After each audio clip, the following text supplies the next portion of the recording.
বাড়িতেই বানিয়ে নিই সুস্বাদু মোগলাই পরোটা। তার জন্য এখানে নিয়ে নিয়েছি পেঁয়াজ কুচি, আদা কুচি, রসুন কুচি, ধনেপাতা কুচি, কাঁচা লঙ্কা কুচি, টমেটো কুচি আর স্বাদ মতো নুন, 4টা ডিম।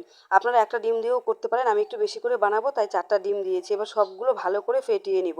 আমি এখানে ধনেপাতা টমেটো দিয়েছি, আপনারা চাইলে স্কিপ করতে পারেন। আমার ঘরে থেকে নষ্ট হয়ে যাচ্ছিলো তাই আমি দিয়ে দিয়েছি। আর এদিকে আটার ডোটা কিন্তু আমি আগেই বানিয়ে রেখেছিলাম। তার জন্য আটার ডো বানানোর জন্য লবণ আর জল দিয়ে ভালো করে মেখে 1 ঘন্টা রেস্টে রেখে দিয়েছিলাম। 1 ঘন্টা পরে সেখান থেকে লিচি কেটে কিন্তু আমি রুটির আকার দিয়ে নিচ্ছি। রুটির থেকে একটু বড় করে বেলতে হবে। এখানে আমি আটা নিয়ে নিয়েছি, আপনারা চাইলে ময়দাটা নিয়ে নিতে পারেন। আমি সব কিছু আটা দিয়েই করি তাই আটা দিয়েই মোগলাই পরোটাটা বানিয়ে দেখালাম।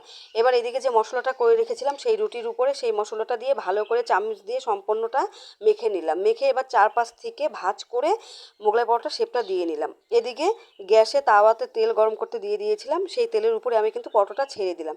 এই অবস্থায় গ্যাসের ফ্লেমটা একদমই কম রাখতে হবে, মানে স্লোতে রাখতে হবে। এইভাবে উল্টে পাল্টে ভেজে নিলেই কিন্তু তৈরি হয়ে গেলো সুস্বাদু মোগলাই পরোটা।